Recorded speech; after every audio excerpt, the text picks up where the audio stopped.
As Donald Trump golfs, chaos breaks out. That's going to be the theme of so many days to come. And today, he is doing that. And I want to just make the point before we dive into what I'm talking about, that it's not actually about the action of golfing or being somewhere other than the White House or any of that. We've gone through that before. And my point is, I'm all about the outcomes. If your governance is good whenever you're golfing a lot, fine. So the only thing I care about is that the governance is bad. But there is a certain imagery to him, as the economy is about to take a massive hit because of him. And that, of course, is in the form of tariffs taking place today. Unless something big changes, they were being implemented today as we speak. And that prompted, I've been saying for a while, that I want to go through and give you, just because there's been so much, and I'm sure some of you are watching a video here, or you didn't watch the full show, and it's sort of what the heck is going on, and what has the last 2 weeks of Trump's presidency been. And so that's what we're going to go through in this segment, is one by one of the notable actions, reminding you of the total chaos that's been taking place over the last 2 weeks. And that should set up our expectation for the next weeks. So I can't obviously go through every single of all of the actions taken, because there's hundreds of executive orders and a bunch of minor things. The ban on pronouns in federal emails, for example, I don't think necessitates much discussion. But starting with one of the most important things, he attempted to illegally freeze funds, impound funds that Congress had allocated, saying that it was a temporary but indefinite pause, bringing legal challenges, throwing every program the federal government funds into jeopardy. And luckily, a judge did initiate a restraining order to prevent that, because it was indeed unlawful and not within Trump's federal authority. Starting off with a bang and with illegality. He then also unlawfully fired the head of the National Labor Relations Board, the institution tasked with defending people's labor rights. So that's a frightening prospect. And he did not have cause. He illegally, because he didn't give notice to Congress, with a certain number of days, fired 17 inspectors general, the individuals tasked with overseeing different agencies and organizations of the government, and then holding people accountable and investigating fraud, waste, abuse, corruption. So you're starting to see, and we'll have the big, what is all of this in the big picture after I go through, but you're taking away the people who are tasked with investigating corruption. You're removing someone who's responsible for defending people's labor rights. You're trying to seize control of a power that you don't have in relation to funds.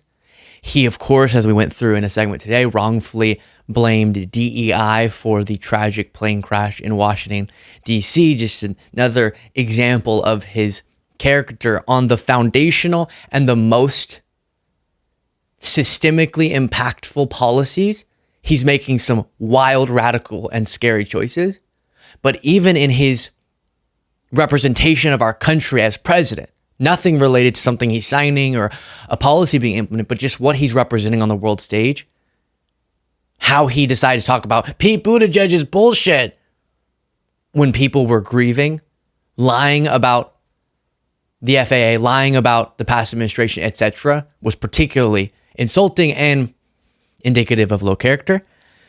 You had him firing and escorting out of FBI buildings, FBI agents who worked on his cases. He also got rid of DOJ staff, so making us less safe, getting a bunch of people who have spent their life in law enforcement, getting rid of them, likely replacing them with less qualified but loyal servants to Donald Trump instead of our Constitution, and punishing them for daring to do their job in enforcing the law because they were enforcing the law against him. And this seemed to violate civil service protections as well. So many law breaking. So much law breaking, I should say. More grammatically correct. But Again, keep it sort of straight in your head. Different actions being taken, very clear that he's not trying to hide the authoritarianism, such that he wants anyone in law enforcement to believe you will be punished. You will lose your job in violation of your civil service protections if you dare to enforce the law against us. He began rolling back environmental protections. We're going to see, and this will only be something that we'll really get a sense of in years to come, but a devastating impact on our environment, on the air that we breathe, the water that we drink, the food that is sourced. He pardoned January 6 rioters, 1,500 individuals, including folks who had plotted to overthrow the government, like the Proud Boys, and yes, people who had violently attacked police officers. Then, while the wording of this to a lot of people doesn't strike them as much of a red alert moment as it is, the federal bureaucracy overhaul, or the federal workforce gutting, the implementation of that hiring freeze, the reclassification of certain positions to facilitate the replacement of more and more personnel with individuals aligned with his administration's agenda. He has a financial incentive for people to leave the federal workforce, saying we'll pay you through September if you'll leave right now, because we want to get as many people in the federal workforce out so we can replace them only with people who are loyal to me. Not normally how our government works. And this could be catastrophic.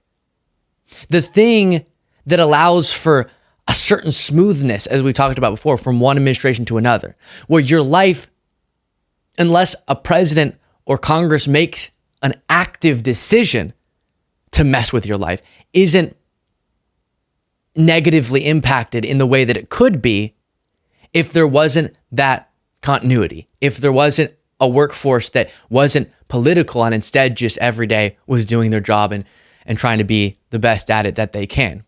And we're about to see what that means in our lives. But prioritizing, they talk so much about affirmative action, DEI. We're talking about affirmative action for unqualified MAGAs. That's what they're doing.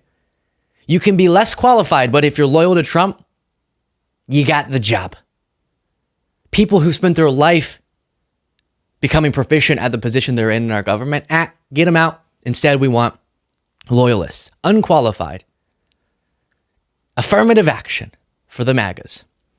And then he did start to implement his mass deportations. We've already seen folks with legal status being harassed and so many lives already being impacted. He then, of course, imposed, starting today, his 25% tariff on products from Canada, Mexico, and then 10% additionally on China.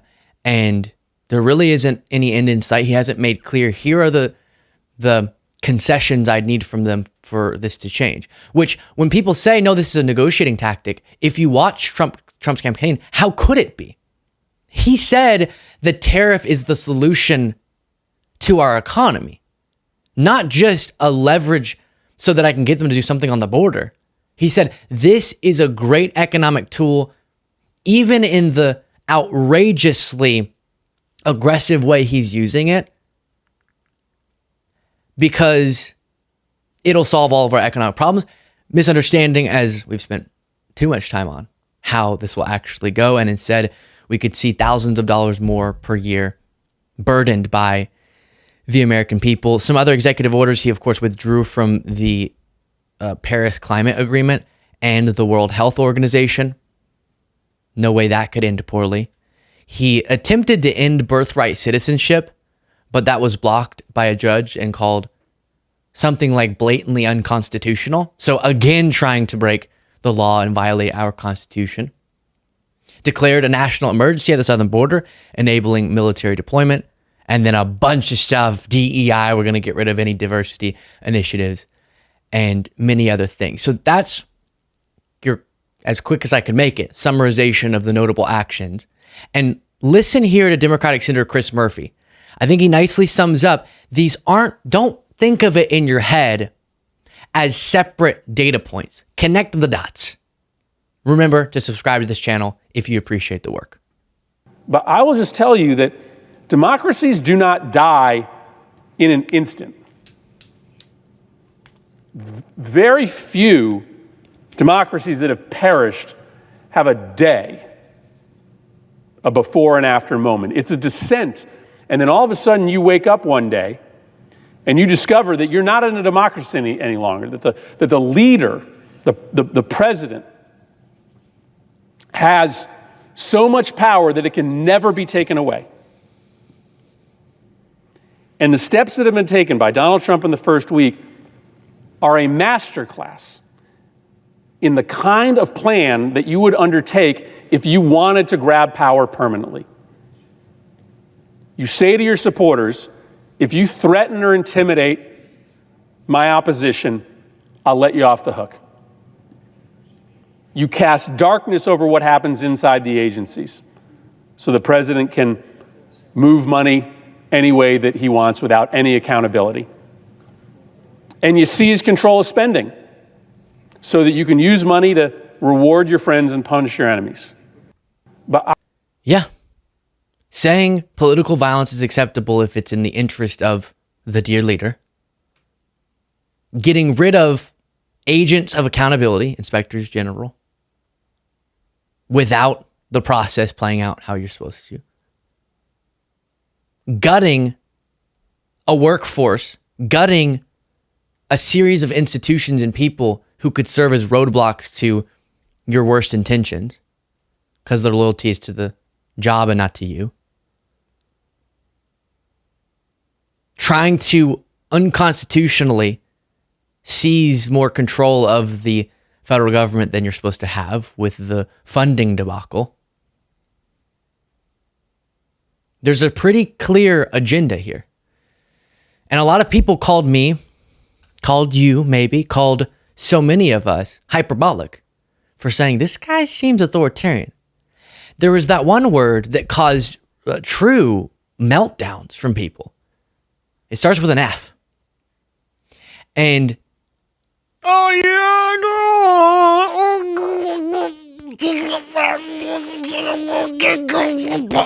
is sort of what the reaction will be whenever I would point out that there's something fascistic about being willing to block or attempt to the democratic process from proceeding after losing an election. There's something iffy about saying outlets that do bad coverage of you should have their licenses revoked, should be shut down by the government, was the word he used.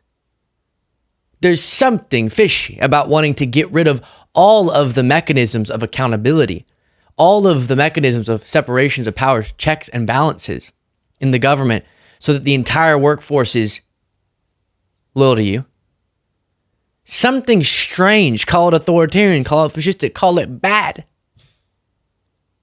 about you wanting to end a constitutional principle like birthright citizenship, end a constitutional principle like Congress has the power of the purse.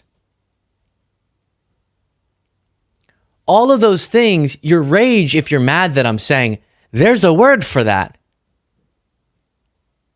maybe it should be directed at Trump and not the people pointing it out. Every moment we get more reports that are concerning media saying that Musk aides, Musk, remember, has never been elected to this position, lock federal employees out of computer system, no visibility into what they're doing. The two officials who spoke to Reuters on condition of anonymity for fear of retaliation. Why would they fear retaliation? It's only like Trump is retaliating against everyone who's not perfectly loyal to him. Said some senior career employees at OPM, the Office of Personnel Management, have had their access revoked to some of the department's data systems. The systems include a vast database called Enterprise Human Resources Integration, which contains dates of birth, social security numbers, appraisals, home addresses, pay grades, and length of service of government workers, the official said. We have no visibility into what they're doing with the computer and data systems. That is creating great concern. There's no oversight. It creates real cybersecurity and hacking implications. But don't worry. Elon Musk of "I didn't realize jutting my arm out like that would look strange" fame, he'll take care of it. Now, a little update on the tariff stuff. We are seeing some people on the right a little uncomfortable with what Trump's about to launch us into, a trade war that could have devastating economic implications. Rand Paul, the Republican senator, said tariffs are simply taxes. Conservatives once united against new taxes. Taxing trade will mean less trade and higher prices. The Washington Post, a conservative, not the Washington Post, increasingly, but the Wall Street Journal, a conservative paper, says the dumbest trade war in history. Trump will impose 25% tariffs on Canada and Mexico for no good reason. This is an op-ed, I should know. But a correct point there. You also have the National Association of Home Builders writing to Trump and in part saying the National Association of Home Builders members understand you have a larger, this is what I had to do, by the way. It's sort of like the sandwich of compliments, and then you throw a little meat of criticism in there, or veggie meat, Beyond Meat, whatever you're putting in your sandwich. But here it's having to wrap their request for Trump not to do the terrible thing in, you're so great and we know that you're well-intentioned. So our association members understand you have larger and well-intentioned policy goals in mind as you consider a holistic trade policy. However, we respectfully ask that you consider the effects of tariffs on Americans struggling to afford housing and that you exempt critical construction materials from such actions. We look forward to working with you to create jobs, boost our economy, provide safe and affordable housing for all Americans. I agree with their plea. I don't know if it will work. Someone named Jake, who goes by Economic, said on X, if I wanted to crash the economy, I think I'd put on indiscriminate tariffs, push cheap labor out of our country, slash public jobs, cut public spending, promote an alternative to the dollar, and incentivize every global ally look to partner with China. It's sort of one of those situations of, I don't know if he wants to be a dictator, but if he did, he'd do this. Similar thing here. I don't know if he wants to crash the economy, but if he did, he'd do this. Share your thoughts in the comments. Support the show. Get the members only bonus show by clicking that join button below.